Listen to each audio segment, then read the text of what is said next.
Katatapos pa lang ng successful campaign ng Gilas Pilipinas nitong nakaraang second window ng FIBA Asia Cup qualifier, biglang may isang blockbuster trade ang niluto at naganap nga sa PBA. Ito ay matapos pumasok sa trade ang San Miguel Beermen at Terra Firma Jeep. Kinuha ng San Miguel Beermen ang serbisyo ng magaling na gwardiya na si Wami Chongson, pati na rin ang big man na si Philip Andreas Cahilig. Kapalit nga sila The Muscle Man, Vic Manuel at ang superstar pero ngayon ay injury prone na si The Bro, Terence Romeo. Ang naganap na trade ay nakapost na sa official Facebook page ng PBA ngayong umaga. Sa pagpasok ni Wami Chongson at Andreas Cahilig sa SMB, mas bumata ang aging Beermen at nagkaroon ng malakas na point guard ang mga serbesa na pwede itandem kay CJ Perez sa backcourt habang makakatulong naman si Cahilig sa frontline katuwang si Junmar Fajardo. Marami nga nagsasabi na posibleng ang pagkatalo ng SMB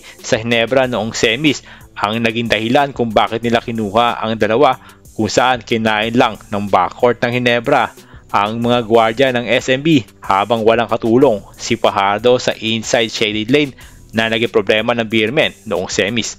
Sa pagpasok naman ni Terence Romeo at Vic Manuel sa Terra Firma, asahan natin na mas tatanda ang kanilang rosters pero mas solid dahil sa kanilang veteran experience. Magbabalik tambalan din muli ang dating backcourt ng Northport Batang Pier na si Stanley Pringle at Terence Romeo. Kung matatandaan ninyo, grabe ang dalawang ito noong nasa Northport pa sila Romeo at Pringle. Habang si Vic Manuel naman na limited ang playing time, ay asahan natin na mas babad ngayon suot ang Terra Firma Jeep. Ang pagkuha din daw kay Manuel ay preparasyon din ng Terra Firma sa napipintong pag-alis ni Christian Stan Hardinger sa Jeep bago matapos ang kontrata nito sa darating na December 31. O ano mga kabola, sino sa tingin ninyo ang lamang sa naganap na trade sa pagitan ng SMB at Terra Firma Jeep?